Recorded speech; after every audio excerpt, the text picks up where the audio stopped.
오늘 우리가 나눌 말씀은 에베소서입니다. 에베소서 1장 말씀입니다. 네, 요즘 우리는 주님의 날, 주의 재림이 하루하루 가까워지는 이 시대를 살고 있습니다. 우리가 지난주에 말세를 살아가는 성도들의 집중해야 할 영적인 것들이 무엇인지 살펴보았습니다. 이번 주도 지난주에 이어서 우리가 마지막 때를 살아가면서 항상 시선을 고정시켜야 할 곳, 그 다음에 꼭 붙들고 놓지 말아야 할 것들이 여러 개 있는데 그 중에서 중요한 것 중 하나가 바로 이 주님의 몸된 교회입니다. 그래서 오늘은 이 교회에 대한 설교를 하려고 합니다. 제가 자료를 찾아보니까 작년 11월경에 교회에 대해서 설교한 것이 있었습니다. 작년에는 우리가 어떻게 하면 이 교회를 든든히 세울 수 있는지를 살펴보았는데, 오늘은 이 마지막 시대를 살아가는 성도들인 우리에게 있어서 교회가 과연 어떤 역할을 하고 있는지, 또 이 구원받은 성도들인 우리에게 교회가 어떤 의미를 갖고 있는지를 살펴보려고 합니다. 예수님의 보혈로 구원받은 여러분들에게 있어서 지금 우리 교회가 어떤 역할을 하고 있는지 궁금합니다. 그러니까 여러분들에게 있어서 우리 교회가 어떤 역할인지 궁금하다는 말씀입니다. 그리고 또 앞으로 펼쳐질 혼란스러운 이 마지막 때에 우리 교회가 우리에게는 어떤 의미로 존재해야 되는지를 같이 살펴보려고 합니다. 그래서 오늘 설교 제목도 말세 시대 교회의 역할과 의미, 이렇게 정해 보았습니다. 그래서 이 설교를 통해서 우리가 정말 이 시대를 살아가는 우리에게 있어서 교회에 대한 올바른 개념들을 잘 가질 수 있기를 바랍니다. 자, 첫 번째입니다. 여기 넘겨주시기 바랍니다. 같이 한번 읽읍시다. 시작. 교회는 창세 전부터 계획된 하나님의 구원의 길입니다. 교회는 이 세상의 죄인들을 구원하기 위한 하나님의 신비로운 계획이었습니다. 오늘 우리가 읽은 에베소서 본문에 보면 7절부터 9절에 이렇게 나왔습니다. 우리가 예수 그리스도 안에서 그의 은혜의 풍성함을 따라 그의 피로 말미암아 구속 곧 죄 사함을 받았으니 이는 그가 모든 지혜와 총명으로 우리에게 넘치게 하사 그 뜻의 비밀을 우리에게 알리셨으니 곧 그 기쁘심을 따라 그리스도 안에서 때가 찬 경륜을 위하여 예정하신 것이니, 이렇게 말씀하고 있습니다. 하나님께서 그리스도 안에서 때가 찬 경륜을 위해서 이 비밀스럽게 교회를 유지했다라고 말씀하고 있습니다. 많은 사람들이 교회를 다니고 있지만 이 교회의 본질에 대해서 분명히 깨닫고 있는 사람이 그렇게 많지는 않습니다. 그저 교회 다니는 목적 자체가 내가 교회를 다녀서 행복하기를 바라고, 또 내가 교회를 다니면서 성공한 인생으로 살기를 바랍니다. 또 하나님 열심히 잘 믿으면 병도 고치고 또 인생도 성공하고 행복해진다고 생각하고 교회를 열심히 다니죠. 물론 틀린 말은 아닙니다. 그러나 그것보다 더 본질적인 교회의 역할이 있습니다. 그것은 바로 이 세상의 죄인들을 참 행복과 또 영원한 가치가 있는 천국으로 들어가도록 사람들을 인도하는 것이 바로 교회의 가장 본질적인 역할이라고 말할 수 있습니다. 성경은 교회를 하나님의 은혜의 경륜 안에서 계획된 비밀이라고 말합니다. 하나님께서는 이 세상 창조할 때부터 예수 그리스도를 통해서 세상의 죄인들을 구원할 계획을 이미 가지고 계셨습니다. 9절에서 말하고 있는 그리스도 안에서 때가 찬 경륜이라고 하는 말은 예수 그리스도 안에서 죄인들을 구원하실 하나님의 계획을 말합니다. 그런데 여기서 말할 때 그 뜻의 비밀이라고 말씀하고 있습니다. 여러분, 세상에 이렇게 교회가 많은데, 또 이렇게 교회가 흔한데, 교회가 어떤 비밀스러운 존재가 될까요?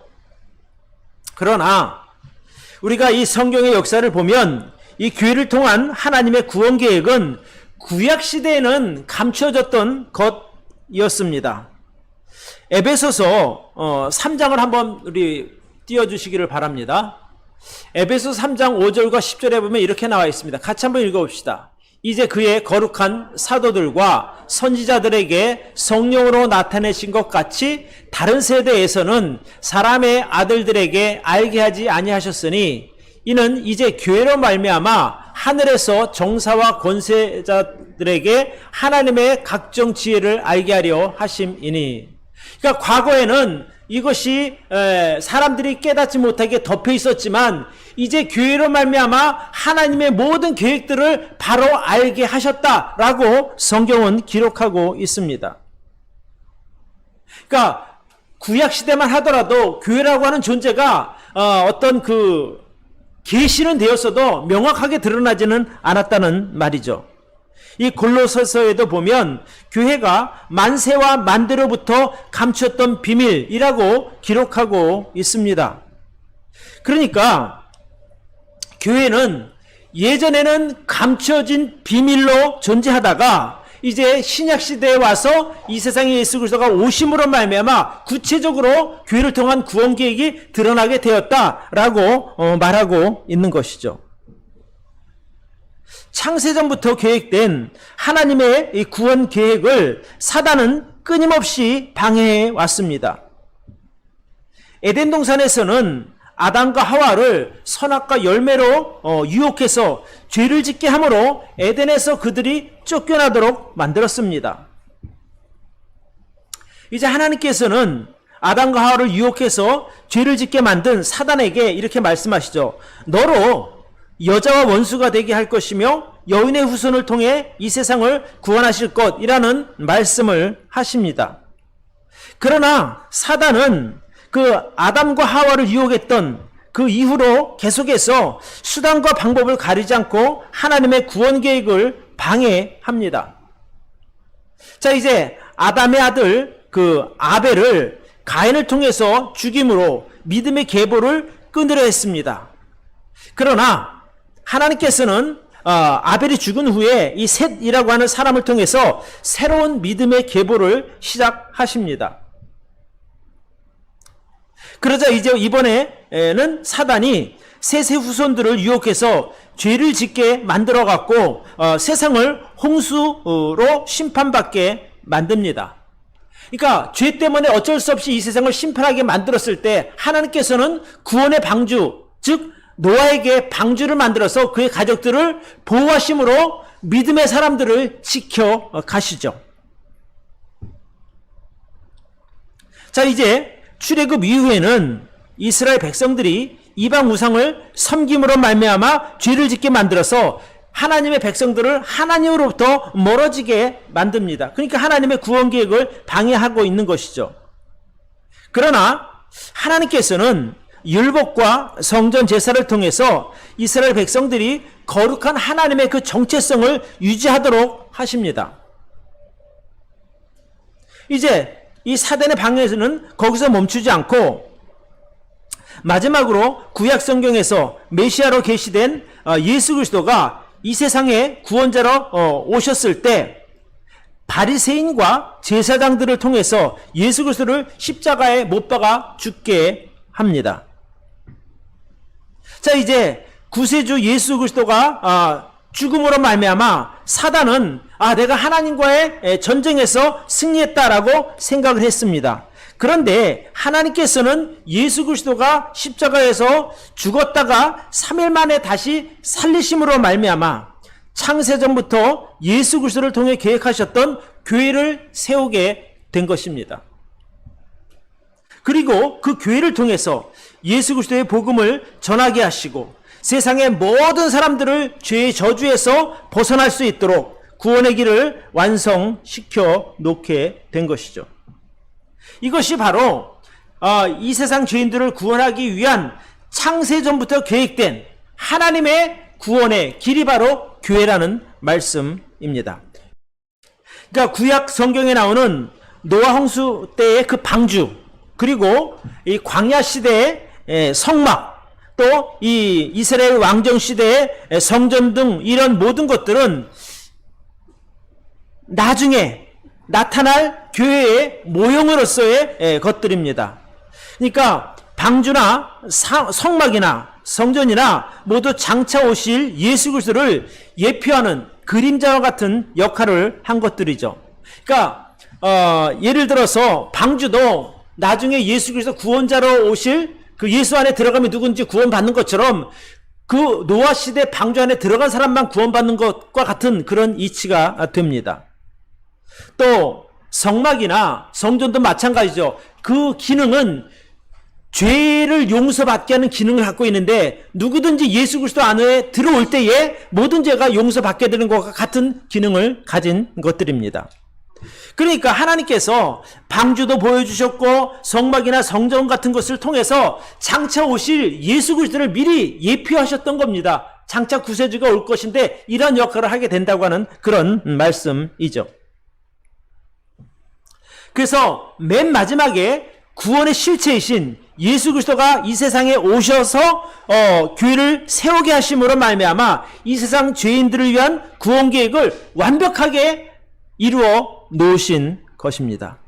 그러니까 사단이 여기까지 생각할 수가 없었던 겁니다. 그의 생각으로는 단지 이 세상에 오실 구원자 예수 그리스도를 죽이면 나는 승리한다 라고 생각을 했는데, 하나님께서는 예수 그리스도가 십자가에 죽게 하시고 다시 부활하게 하심으로 말미암아 이 세상 모든 사람들이 그 사실을 믿기만 하면 구원받도록 만드셨던 거예요.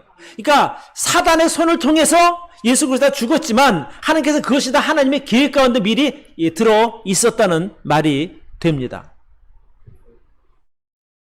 그래서 결국 예수님의 죽으심과 부활하심으로 이 땅에 교회가 세워지게 되었고 가장 쉽고 완전한 구원의 길이 열리게 된 것입니다. 그러니까 예수님의 죽음이 없으면 여전히 사람들은 성전 제사를 지내야 되는 거예요. 그러나 예수님께서 십자가에 죽으시고 부활하심으로 말미암아 성경에 뭐라고 기록되어 있는 거 아니? 하나님께 나아가는 새롭고 산 길이다 라고 성경은 기록하고 있습니다. 예전에 죄인들은 하나님 앞에 갈래야 갈 수가 없었습니다. 왜냐하면 죄인의 신분으로서 거룩한 하나님을 볼 수도 없었거든요. 근데 예수님께서 죽으심으로 말미암아 죄인들이 하나님께로 나아갈 수 있는 새롭고 살아있는 길을 만들어 놓으셨다는 말씀입니다. 그래서 예수 그리스도를 믿기만 하면 누구든지 거룩한 하나님 앞에 설 수 있는 자격을 얻게 됩니다. 그렇기 때문에 교회가 바로 완벽한 구원의 길이라고 말씀드릴 수 있는 겁니다. 그러니까 여러분과 제가 바로 이 교회를 통해서 예수 그리스도의 복음을 듣지 않았습니까? 그죠? 그러니까 교회를 통해서 복음을 듣게 되었고 또 교회를 통해서 우리가 예수 그리스도를 알게 되었고 구원받아서 하나님의 자녀로 거듭나게 된 것입니다. 그러니까 교회가 얼마나 귀중한 존재이고 귀중한 역할을 한 것인지를 우리가 다시 한번 알게 되는 것입니다. 그래서 교회를 구원의 신비라고 말하기도 하고 또 교회를 감춰진 하나님의 비밀이라고 말할 수 있는 겁니다. 그러니까 사단은 미처 알지 못했고 이 세상 사람들도 미처 정확하게 보지 못했던 그 구원의 실체가 바로 예수님께서 죽으시고 부활하심으로 말미암아 이 땅에 생긴 교회입니다. 그래서 예수님께서 교회의 머리가 되시고 우리가 그의 지체가 됨으로 그 몸의 지체가 됨으로 말미암아 우리가 하나님의 백성으로 하나가 된 것이죠. 그러니까 교회가 그만큼 중요하다는 말씀입니다. 자, 그러면 교회는 어떤 역할을 하고 있는가? 두 번째 살펴보도록 하겠습니다. 두 번째 같이 한번 읽읍시다. 시작. 교회는 이 시대에 우리를 주님 앞까지 인도해줄 생명줄과 같은 존재입니다. 여러분 참 지금 이 세상이 얼마나 험악하고 또 우리를 믿음에서 떠나게 미혹하는지 정말 정말 어려운 상황에 우리들이 믿음 생활하고 있습니다. 그래서 우리가 교회에 붙어 있음으로 말미암아 이 교회가 장차 이 땅에 다시 오실 주님의 날까지 우리를 안전하게 지켜주시는 보호막의 역할을 하고 있다는 말씀입니다. 그러니까 구원받은 성도들이 이 악하고 혼란스러운 시대를 살아가면서 가장 먼저 해야 할 일은 교회 가까이에 머물러 있는 것입니다. 우리가 교회 가까이 머물러 있는 것은 당연한데 내가 왜 이 말씀을 드리는 거 아니? 지금 세상에 돌아가는 이 모든 것들이 우리로 하여금 교회 가까이 있게 만들지 못하도록 막고 있다는 말입니다. 여러분, 지금 이 시대에는 세상에 좋은 것들이 너무나 많아요. 좋은 것들이 너무나 많다 보니까 성도들이 마음을 빼앗기게 되는 거예요. 그래서 교회 있기보다 세상으로 나가 있는 것이 훨씬 더 좋게 보이니까 교회 가까이 오는 것이 쉽지 않다는 말입니다. 세상에 가면 즐거운 일이 너무나 많고 또 세상에 가면 당장 사람들이 보고 만지고 느끼고 맛볼 수 있는 이 모든 것들, 맡을 수 있는 이런 모든 것들이 우리들을 자극하니 어찌 보면 교회라고 하는 것이 좀 싱겁게 보이기도 하고 교회라고 하는 것이 좀 맹숭맹숭하게 보이기도 합니다. 그러다 보니까 자꾸 사람들이 자극적인 것을 찾아서 세상으로 다가가게 되는 것입니다.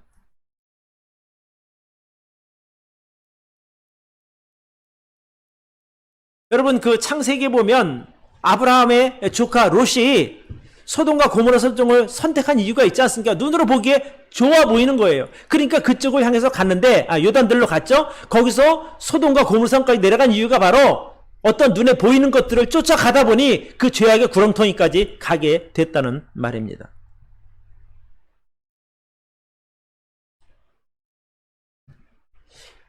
하나님의 백성, 거룩한 백성, 이스라엘 백성들은 하나님께 주신 땅, 그 젖과 꿀이 흐르는 약속의 땅 가나안에 들어갔습니다.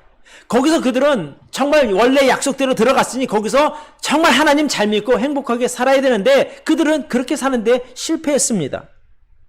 그리고 결국에는 그 왕국 자체가 멸망하게 되죠. 자, 그들이 출애굽할 때 경험했던 그 유월절의 기적, 또 그 검푸른 바다를 가르고 마른 땅으로 건너가게 하신 하나님의 그 기적을 그들은 경험한 사람들입니다. 또 광야 40년 동안 그들은 하나님께서 베푸시는 구름기둥, 불기둥을 경험했던 사람입니다. 그러니까 그 더운 땡볕에서는 구름으로 그 더위를 막아주셨고 그 광야에서 추위는 하나님께서 불기둥을 세우셔서 그 춥지 않도록 하나님께서 막아주셨습니다. 그들이 40년 동안 광야에 있었지만 한 번도 신발이 떨어진 일이 없었고 의복이 헤어진 일이 없습니다. 그들이 가는 곳마다 반석에 따라다니면서 생수를 내서 한 번도 목마른 적이 없었다는 것이죠. 그들은 농사도 짓지 않았습니다. 또 장사한 적도 없습니다. 그러나 40년 동안 하나님께서 만나와 메추라기를 통해서 그들을 먹여주셨습니다. 이 정도까지 경험했으면 정말 하나님이 대단하신 분이다. 우리는 하나님만 붙들고 살면 걱정이 없어 라는 믿음이 생겨야 되는데 막상 가나안 땅에 들어가고 보니까 하나님은 뒷전이고 그 가나안 땅에 있는 문화, 우상숭배라든가 여러 가지 많은 그런 것들이 그들의 마음을 빼앗아 버렸다는 말입니다. 그 많은 기적을 경험했으면서도 이스라엘 백성들이 하나님을 버리고 이방의 우상들에게 마음을 빼앗길 수밖에 없었던 이유가 과연 무엇일까요?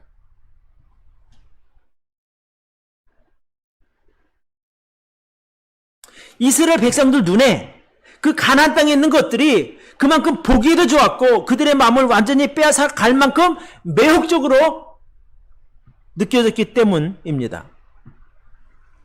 여러분, 우리가 늘 성경 보지만 오죽하면 하와가 사단이 가리키는 그 선악과 열매를 보았을 때 먹음직도 하고 보암직도 하고 지혜롭게 할 만큼 탐스럽게 보였을 정도였겠습니까? 그러니까 처음에는 그 선악과 열매를 보았을 때는 아마 두려웠을 것입니다. 왜냐하면 하나님께서 너에게 이 열매를 먹으면 정령 죽으리라고 말씀하셨으니 먹으면 죽는 것이니 얼마나 두려운 마음이 있었겠어요. 근데 사단이 말을 해서 야 저거 먹어도 안 죽어 라고 말하고 나서 그 보니까 먹음직도 하고 보암직도 하고 탐스럽게 지혜롭게 할 만큼 탐스러운 존재로 보이게 되었다는 거예요. 그러니까 자기도 그 열매를 따서 먹었고 자기 남편에게도 여보 이거 진짜 맛있어 눈이 밝아져 라고 줘서 먹게 만들지 않았습니까? 여러분 우리가 좀 단편적으로만 생각해도 그런 거 아니겠어요?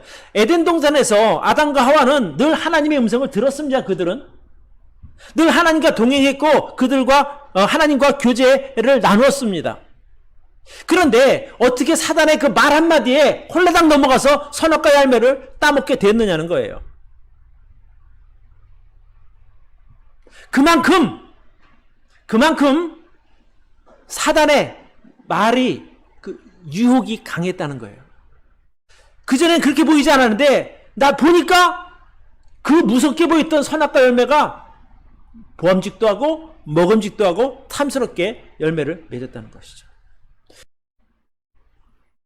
그런 하나님을 직접 경험하고도 사단의 말 한마디에 이렇게 넘어가는 것이 바로 연약한 우리들의 모습인 거예요.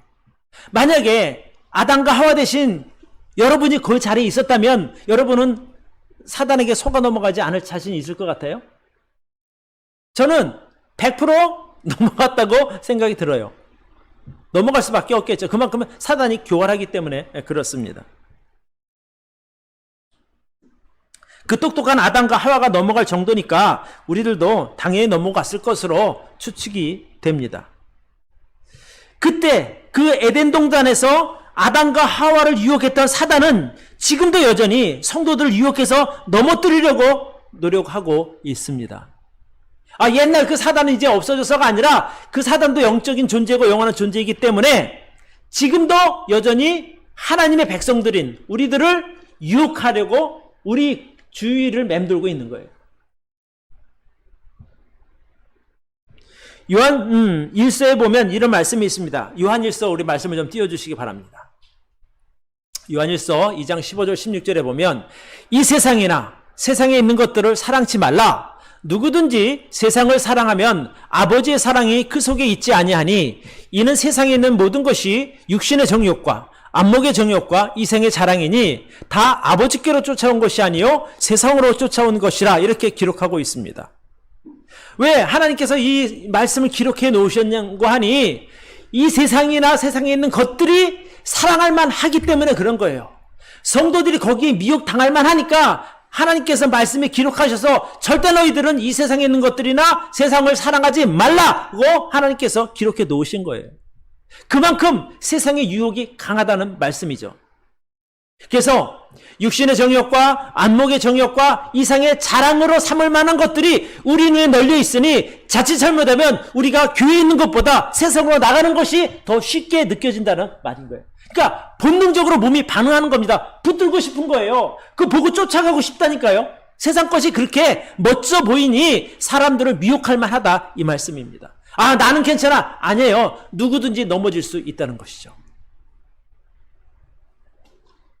그러니까 사단은 우리들이 본능적으로 좋아할 만한 것이 무엇인지를 잘 압니다. 우리들이 무엇에 마음을 빼앗기는지 우리를 너무나 잘 알고 있는 거예요. 그러니까 그것들을 가지고 우리들을 유혹하는 거예요.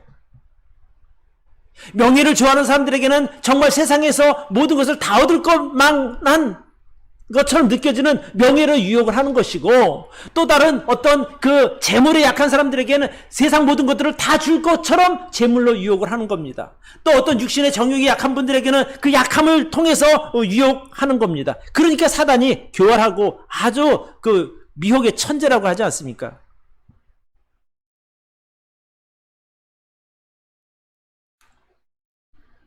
그러면 그 사단의 그 유혹에서 우리가 승리하려면 어떻게 해야 합니까? 가장 좋은 비결은 세상을 향해 나아가는 것이 아니라 교회를 향해 오히려 붙어 가까이 오는 거예요. 교회에 가까이 있는 것이 가장 좋은 방법 중에 하나라는 말씀을 드리고 싶습니다. 여러분, 이 교회 역할이 이 말세 때 어떤 역할을 하는가? 가장 중요한 역할 중에 하나가 구원받은 성도들을 주님의 날까지 안전하게 보호하는 일입니다. 그래서 우리가 예수 그리스도 안에 있으면 당연히 구원받은 것이고 그 구원은 영원하지만, 제가 이제 말씀드리고자 드리고 싶은 것은 무엇인가 하니, 우리가 세상 것을 쫓아가다 보면 우리의 영적인 삶, 그 풍성함을 누리는 것이 깨어져 버린다는 거예요. 물론 구원이 취소되지 않겠지만 성도로서의 그 비참한 삶을 살게 되니 우리가 그것을 피하자는 말씀이에요. 그래서 우리가 주님 앞에 서게 될 때에 흠없고 거룩한 존재로 주님 앞에 당당히 설 수 있으면 얼마나 좋겠냐는 거예요. 그런 모습을 하나님께서 기대하시고 우리도 그런 모습으로 주님 앞에 설 수 있게 되기를 바랍니다. 그러려면 교회에 가까이 와야 된다 이 말이에요. 교회에 붙어 있어야 된다는 말씀입니다.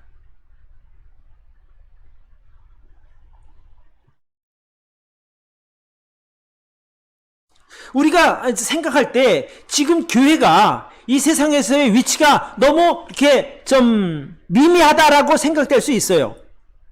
교회 역할이나 위치가 거룩한 하나님의 백성들을 보호하기에는 너무나 능력이 없고 힘이 없고 연약한 존재처럼 보일 수도 있다는 말입니다.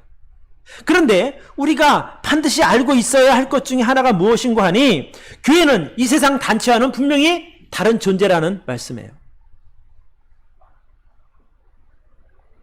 세상의 어떤 모임과는 다르다 이 말씀이에요.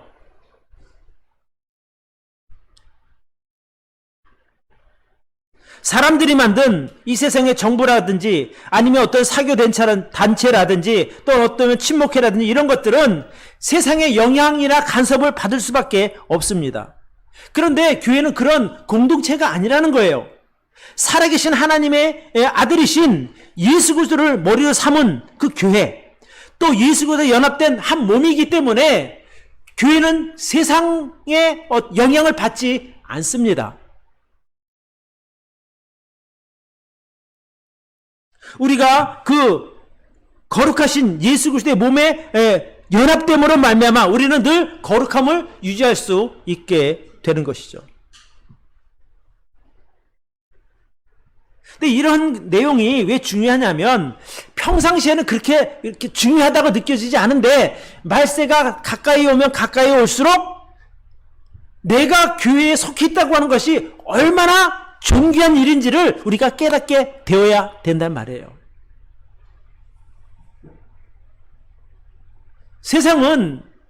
사단은 여러분을 그 멸망으로 몰아가기 위해서 가진 방법을 다 쓰고 있는데 예수님께서는 이 교회라고 하는 이 한몸된 우리 이 교회를 통해서 여러분들을 안전하게 지켜주신다는 말씀이에요. 그러니까 우리가 예수 그리스도에 붙어있는 것이 우리를 살리는 길이에요. 세상의 어떤 거짓된 것에 미혹당하지 않는 가장 좋은 방법이라고 말씀드리고 싶은 것입니다.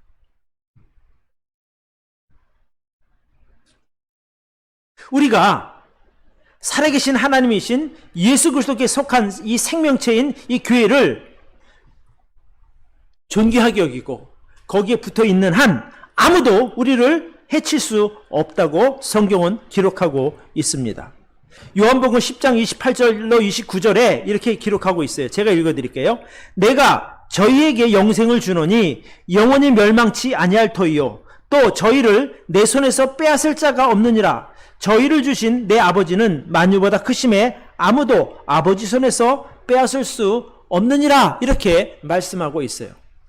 그러니까 결국에 우리가 예수 그리스도 안에 있는 한 아무도 우리를 해칠 수도 없고 우리를 하나님에서 빼앗아 갈 수 없다고 성경은 분명히 말씀하고 있습니다. 그러니까 지금 이 말세 때가 가까이 오면 올수록 우리에게서 정말 중요한 일은 무엇이냐면 우리가 어떻게 해서든지 교회에 바싹 붙어 있어야 한다는 말씀입니다.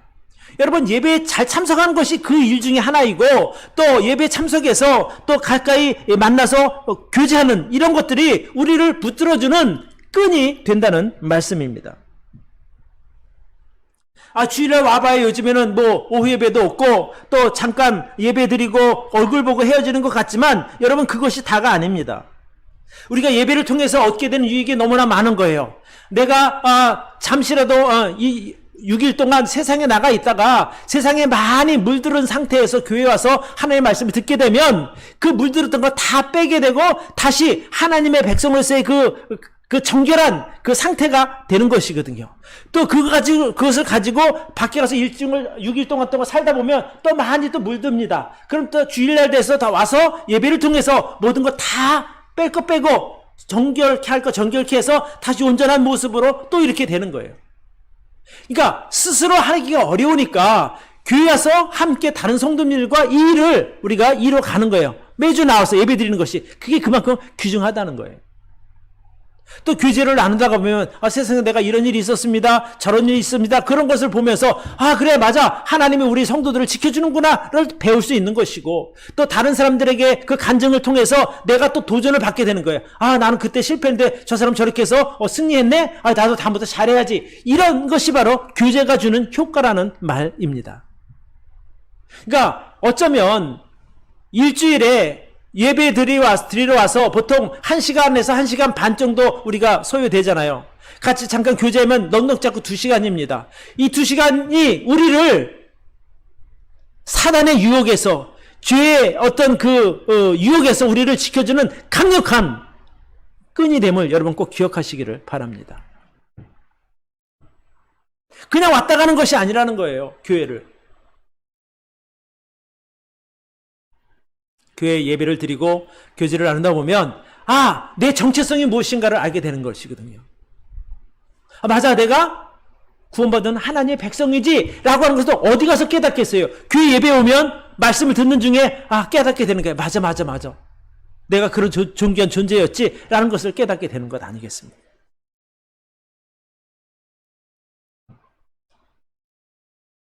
그래서 아마 이제 주님의 때가 점점 가까이 오면 가까이 올수록 여러분들이 교회에 모이는 것이 점점 더 힘들어지게 될 것입니다. 이런 이유 때문에 교회에 못 오게 되고 저런 이유 때문에 교회에 오기 힘들어진단 말입니다. 그렇게 되더라도 여러분 어떻게 해서든지 교회에 오는 것을 멈추지 말기를 바랍니다. 그게 여러분들을 지키는 길이고 여러분이 사는 길이라고 말씀드리고 싶습니다.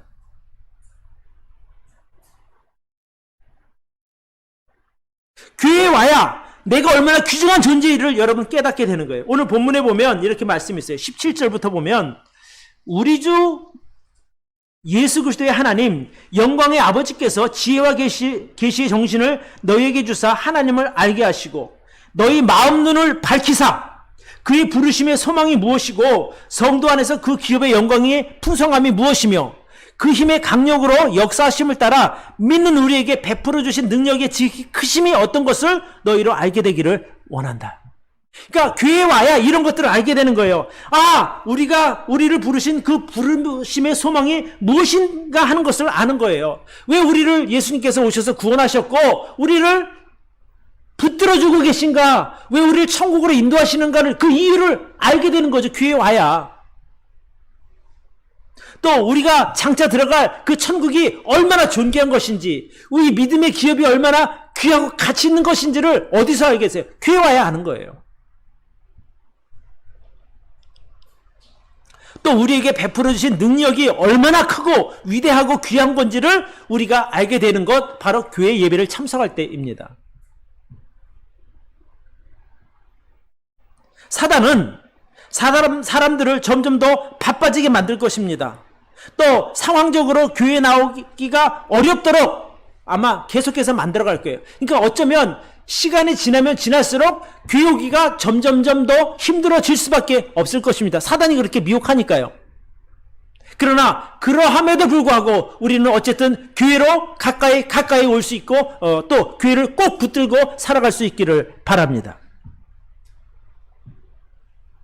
여러분, 사단이 얼마나 악한 존재인 거 아니? 그들은 수단과 방법을 가리지 않아요. 그는. 그래서 어떻게 해서든지 성도들 교회에서 떼어놓으려고 노력하는 거예요. 베드로전서에 보면 이런 말씀이 있어요. 근신하라 깨어라. 너희 대적 마귀가 우는 사자같이 두루다니며 삼킬 자를 찾는다라고 말하고 있어요. 그러니까 사단을 우는 사자같이, 삼킬 자를 찾는 사자같이 베드로가 표현하고 있거든요.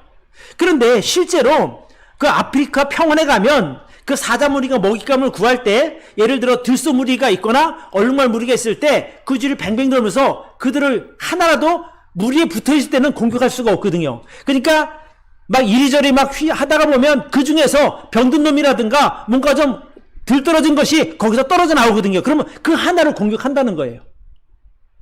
그러니까 성경에서 대적 마귀를 우는 사자같이 표현하는 것을 보면 사단이 그런 전력을 쓰는 거예요. 성도들로 하여금 어떻게 해서든 교회에서 떨어져 나오게 만드는 거죠. 그래야 공격하기가 쉬우니까, 유혹하기 쉬우니까. 이를 통해서 예를 들어서 서로 오해가 생기게 해서 에이 나 교회 안 나가 이렇게 마음을 먹게 만든다든지, 아니면 그 또 다른 그런 어떤 일을 통해서 그냥 직장일 너무 바쁘게 해서 교회를 멀어지게 만든다든지, 어떤 수단을 써서든지 교회 가까이 있는 것을 차단시키는 것이 사단의 전략이란 말씀이에요. 그리고 우리가 그 사단의 전략대로 맞아 그 네 말이 맞는 것 같아 쫓아가야 되냐 말이에요. 그것이 아니라 그런 사단의 방해에도 불구하고 우리는 어쨌든 교회끈을 놓지 말아야 된다는 거예요. 그게 여러분을 지키는 가장 좋은 방법인 것입니다.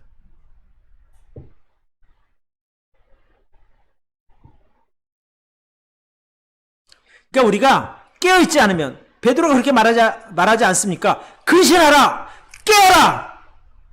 너희 대적마귀가 우는 사자같이 두루다니며 삼킬 자를 찾고 있으니 너희는 근신하고 깨어 있어라. 근신하고 깨어 있는 것이 바로 교회에 와서 말씀 듣고 교제하고 서로 격려하는, 그것이 바로 저 여러분들을 강력하게 붙들어주는 좋은 끈이 될 줄로 믿습니다. 자, 세 번째, 이 말씀시대 교회가 어떤 의미가 있나, 의미를 한번 보도록 하겠습니다. 같이 한번 읽겠습니다. 시작. 교회는 예수님의 공중 강림 때 신부로서 예수님을 만나게 됩니다. 여러분, 교회가 하나님에게 있어서 얼마나 존귀한 존재이냐면, 교회는 예수 그리스도의 피값을 지불하고 산 교회이기 때문에 하나님 앞에 존귀한 존재입니다.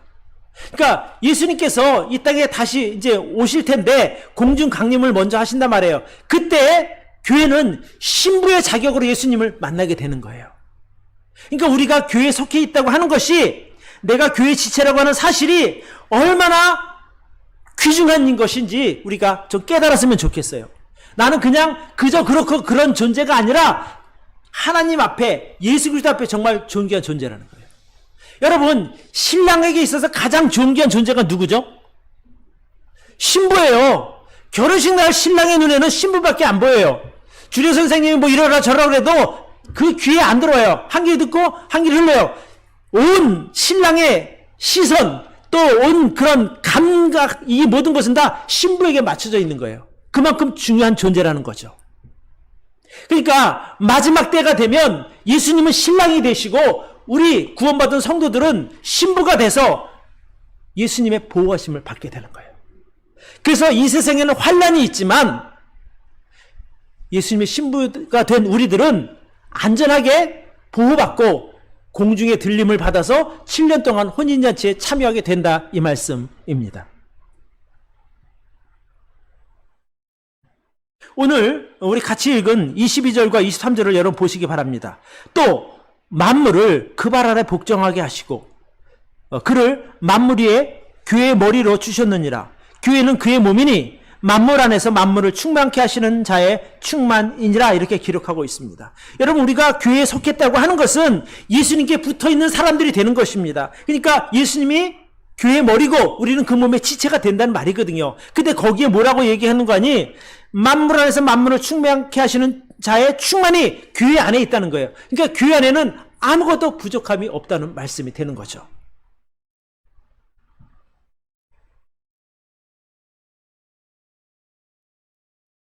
신부는 신랑에게 붙어 있을 때 가장 존귀한 존재가 되는 것이고, 신랑에게 붙어 있을 때 아무것도 부족함이 없는 존재가 된다고 저는 믿습니다. 더구나 하나님이신 그 예수님이 우리의 신랑이 되었다라고 하는 것은, 이거는 어떻게 다른 말로 표현할 수 있는 방법이 없을 정도로 존귀한 부분이 되는 겁니다.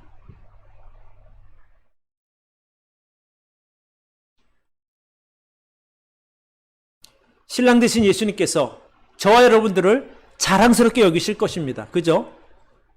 아름다운 신부를 보니, 정결한 신부를 보니 얼마나 기뻐하시겠느냐는 거예요.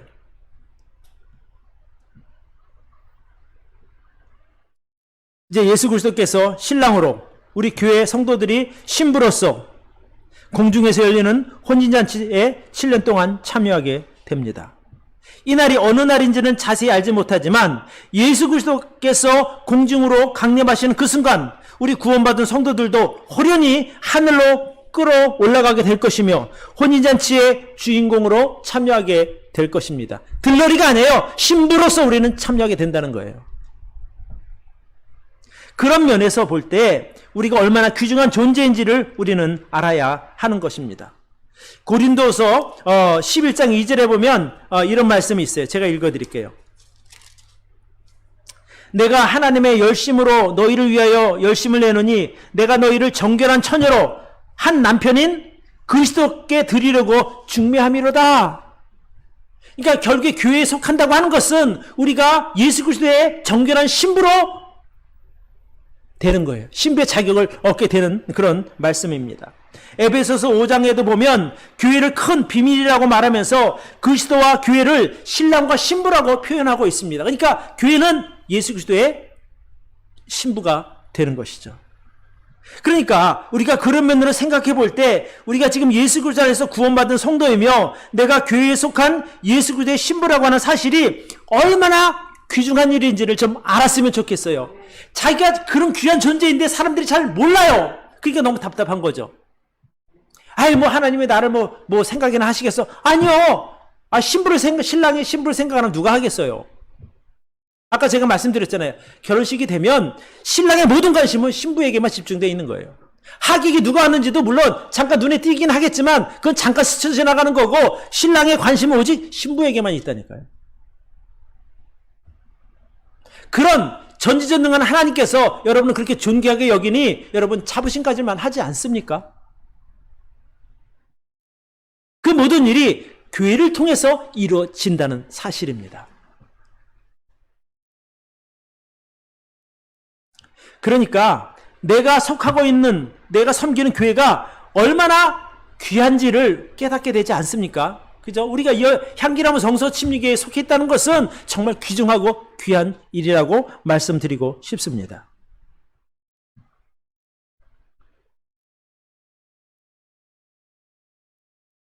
여러분, 창세전부터 감추었다가 때가 되어 드러나게 만드신 이 교회의 진짜 가치를 나는 여러분들이 알기를 바랍니다. 사람들은 하나님 믿고 정말 열심히 교회를 다니면서도 자기가 속한 그 교회의 가치를 잘 알지 못합니다. 바울이 그래서 그렇게 말하는 거예요. 에베소 교회 성도들이 하나님을 믿고 천국 소망과 교회의 영광과 풍성에 대해 좀 자세히 알기를 바란다 라고 말하는 이유가 바로 그런 거예요. 너희가 얼마나 귀중한 존재인지, 너희가 속한 그 교회가 얼마나 하나님의 귀중한 존재인지 너희가 좀 알았으면 좋겠다. 이것이 바로 에베소서 1장의 말씀인 거예요.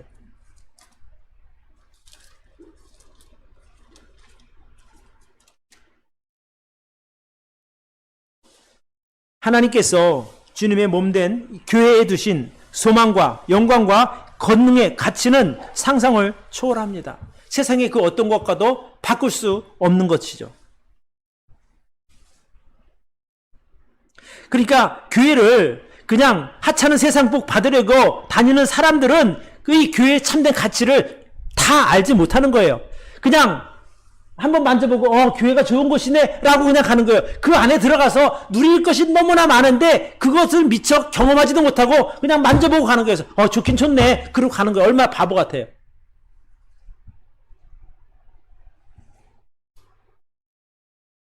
우리가 예수 그리스도를 통해서 얻은 그 천국 소망, 그 영생의 가치, 그 지옥 심판을 면하게 된 그 은혜의 가치가 얼마나 귀중한 것을 알 때에 우리는 좀 더 하나님을 사랑할 수 있고 좀 더 교회를 사랑할 수 있게 된다고 믿습니다.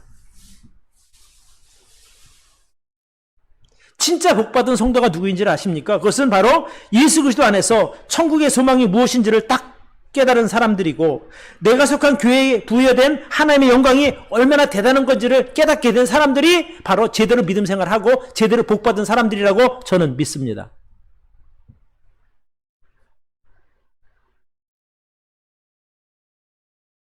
그러니까 교회의 참 가치, 진짜 가치를 아는 사람은 교회를 가볍게 생각하지 않습니다. 내가 그렇게 귀한 존재였네? 내가 다니는 교회가 이렇게 하나님 앞에서 정말 귀한 가치를 지닌 존재였네 라고 하는 것을 깨닫게 되면은 교회를 대하는 태도가 달라지고 교회에 속한 성도들을 대하는 태도가 달라질 수밖에 없다는 말입니다.